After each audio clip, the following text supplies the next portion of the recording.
We continue now at the top of Daf Amud Aleph and Meseches Bava Kamma. This is Bava Kamma Daf 81a.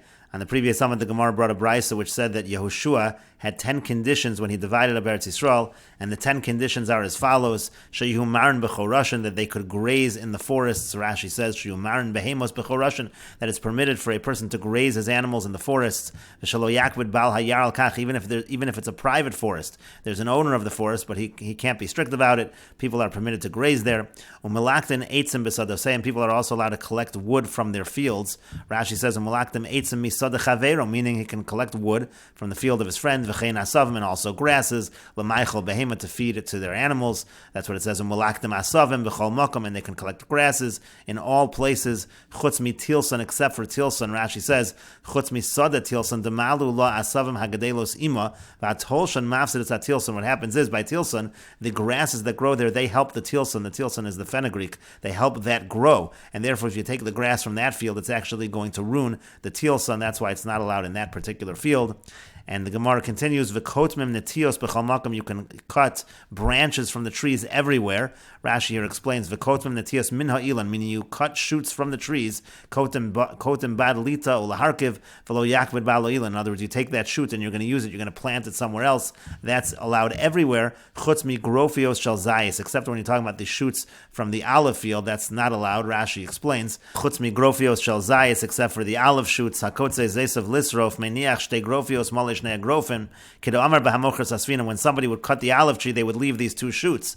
Vein machlifos umotzios badin, and then those would sprout forth. Umishamein liktom netiyav and nesha mafsedes agrofios. From there, a person shouldn't cut because that causes damage to those shoots. And the brisa continues, Umayon hayotze betchila, if you have a spring that comes out for the first time, b'nei ho'ir mistapikin b'imenu, the people of the city are allowed to take from that spring of water. Rashi says betchila mechadash, meaning let's say it's a new spring that comes out. V'chol shekein mayon es yishanim, certainly the older springs, shahayu mimos Yoshua, which already existed at the time of Yoshua, for sure those, the people are allowed to supply themselves from those springs, again, even if those are in private property. And the brisa continues, u'mechakin b'yama shel Tiveria, people are allowed to fish in the Sea of Tiveria, u'vilvad shelo yifras kela, as long as they don't put a fence underwater, v'yam and asfina, which would be an impediment to the boats. V'nifnin la'achorei hageder, a person's allowed to go to the bathroom behind the fences, v'afilu b'sadei malei charkom, even if it's a field that's full of saffron, u'mehalchem b'shvilei rashus, and people are allowed to walk on the paths in private property, ad sheteir dervia shnia, until the time that the second rain comes down, u'mistalken l'tzidei hadarachim, and also people who are walking on the roads can go on the side of the roads, even though again they'll also be in private property, memnei yeseidos hadarachim, because of the yeseidos hadarachim, because of the protrusions and obstacles that might be on the road. V'atoa ben akramim, and somebody who's lost among the vineyards, mafsik v'yola, mafsik v'yorid, he's allowed to cut branches and go in, and cut branches and go out in order to find his way. Umeis mitzvah, and finally a meis mitzvah, that's somebody that dies on the road, that it's a mitzvah to take care of his burial. Kona mekomo, he acquires his place, you can use that area, you can bury him in that place. And the Gemara continues at the two dots, Sheyu marin b'chorshin, we said again in the brisa that it's permitted to graze animals in the forests. Amar Papa says, Lo amar eladaka begasa, that's only true if it's a small animal in a larger forest. Aval daka bedaka vegasa begasa lo, but if it's a small animal in a small forest, or if it's a large animal in a large forest, that's already a problem, can ruin the forest. V'chol sheken gasa bedaka delo, and certainly a large animal in a small forest would certainly be a problem. And the Gemara continues at the two dots, and one is allowed to gather wood from their fields, from the private fields. Lo amar ela behizmi v'higi, the Gemara says that's only true when you're talking about thorns or shrubs. Aval b'sharetz low, but other kind of wood, no, that would be a problem. V'afilu behizmi v'higi, and even by these thorns and shrubs, lo amar ela b'mechubarin, that's only true if it's attached to the ground. Aval b'telushin lo, but if it's detached from the ground, then no, then it would be a problem. V'afilu b'mechubarin, and even by attached to the ground, lo amar ela b'lach, it's only allowed that you're allowed to collect it when it's moist. Aval b'yaveshim, but if it's dry, you can't take it. That the owner will use for firewood. And also provided that you don't actually uproot the bushes. You can take from the bushes, but you cannot uproot them. And the Gemara continues, one is allowed to collect grasses from all places, chutz misada tilson, except for the field of tilson, that's the field of the fenugreek. And again, the reason for that was because the grasses are actually good for the tilson, so if you take the grasses, it's going to be a problem. And the Gemara says, L'meimer de tilson malu lo asavim. Does that mean that the Bryce is saying that when it comes to tilson, the grass is good for the tilson? Urimini, but we have the following contradiction.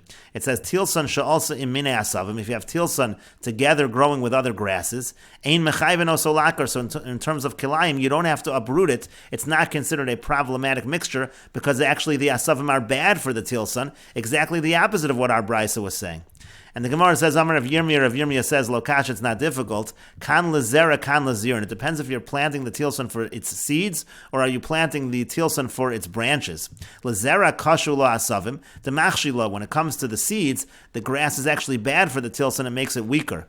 But lezirin, but if you're doing it for the branches, malila, it's actually good to have other grasses. Techikaimi beinei asavim, because when it's growing among the asavim, mirkov, it actually grows along those asavim, it gets larger, and therefore it's better in terms of its branches. And the Gemara continues by saying, if you want, I could say another answer. Kan la'adam, kan la'behema. It depends if it's for people or for animals. To kaven to la'behema, because since it's for animals, the zara asavim nami miboila. So the grasses also can be used for animals. So the tilson together with the grasses are going to be beneficial if it's for animals.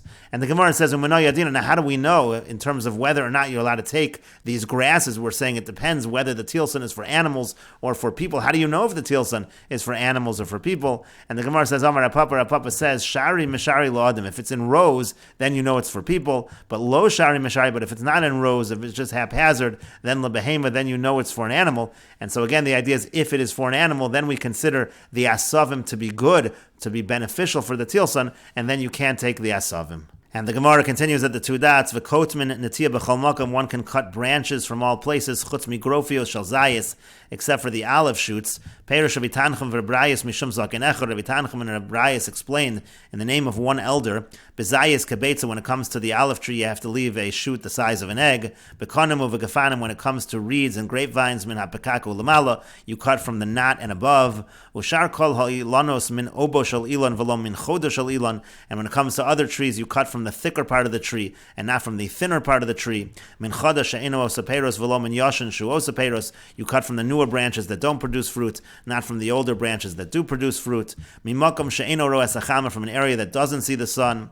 And Rashi explains, Bezayis kebeitza, meaning kashir gova beitza tzarech laniach min azayis milmat samach legeza, near the trunk you have to leave a shoot the size of an egg. And Rashi continues, min hapekak ulamala mutter likto, meaning from the knot and above you can cut. Pekak is kesher, pekak again is the knot of the tree. May evo shal ilan mi pirio kolomer may anafim harakim v'dakin. First Rashi explains, evo shal ilan means from the softer, thinner branches you can take. V'lo michudo may anafim gedolim v'gasin ki ilan gomer, but not from those thick, big branches like a full tree. But then Rashi gives another explanation. Means the area where there's a lot of branches. That's where you can take from. That's in the middle of the height. Not from the thinner parts, meaning